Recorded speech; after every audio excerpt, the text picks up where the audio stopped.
Something that's been on my chest. There's something just not sitting right with me about Brian Wilson's death. We all hear about how he was referred to as a musical genius or the world's greatest songwriter, but do we really know why that is? Why in the wake of his death, some of the world's greatest musicians speak so highly of him? Why Bob Dylan says he admired his genius? That's Bob Dylan talking. Why Paul McCartney says Brian had that mysterious sense of genius that made his songs so achingly special?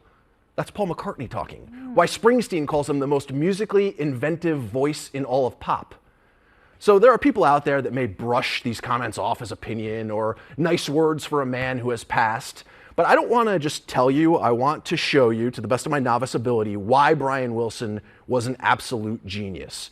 First, you can ask any Beatles fan, the Beatles' sound would not have progressed the way it did without the Beach Boys album Pet Sounds. Just to give you a little backstory here, it was 1965, the Beach Boys were on top. They had 4 #1 singles, but Brian Wilson saw the Beatles coming. He saw the British invasion, and he said the Beach Boys sound wasn't good enough to compete with them. So then he stopped touring, he left the band while they were on tour and headed straight to the studio, and that's where he experimented with orchestration, reinventing that famous wall of sound, the layered harmonies. He penned more profound lyrics than he ever did before. What he produced was 1966 Pet Sounds, an album that defied the rules of pop and pushed the boundaries of sound. Now, this is an album that when the Beatles heard it, they too immediately jumped in the studio and said, we need to get better. We need to get to work. The direct result of that was Sgt. Pepper and Magical Mystery Tour. Oh. Now, on that Pet Sounds album, there's a song called God Only Knows.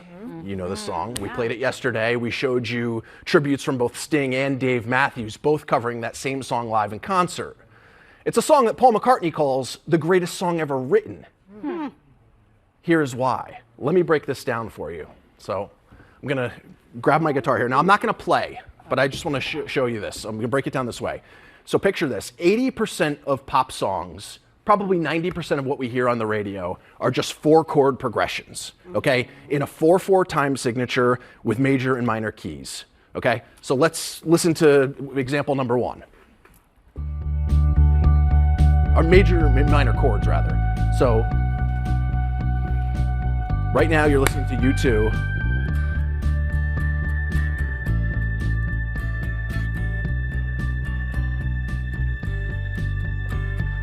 D, A minor, or D, A, B minor, G, okay? And the 4/4 time signature is how many beats per measure. So you're counting 4 for every time it repeats, okay? Let's go to the next song. Again, most songs in pop are the same structure. So Halo.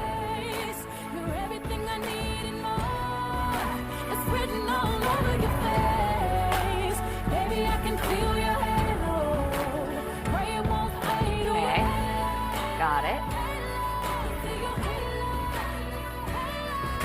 Just repeats, okay? Does repeat, okay. Now, Got it. they could utilize arpeggios, they could layer it, but at the root, they're just simplistic songs. Why? Because the ear loves them, they're easy to dance to, you can sing to them, you can bop your head. This has been the formula for writing catchy pop tunes since the beginning of time. Now enter Brian Wilson.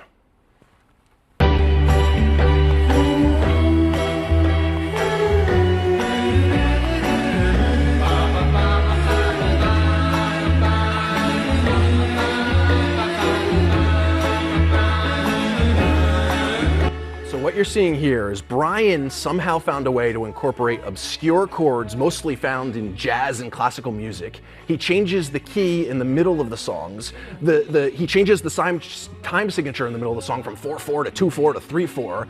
There's no repeating chord loop. Everything he's doing is against the rules of pop, yet somehow he managed to make it sound as if the song was flowing harmonically, flowing musically to the same effect as if it was a 4-chord progression and a 4/4 signature. And you even see from that, like he keeps going from like sharps to minors Right. and all this, and you would never hear it. The like, you don't hear strangest it. chords you could ever possibly imagine. Now, you take that song, you layer it, you add full orchestral arrangements, add the signature Beach Boy harmonies, and that's why you have music geniuses like Paul McCartney hearing something like this. They're not just listening to this song, they're breaking it down mechanically and saying, what the heck? Wow. Yeah. Wow, Doug.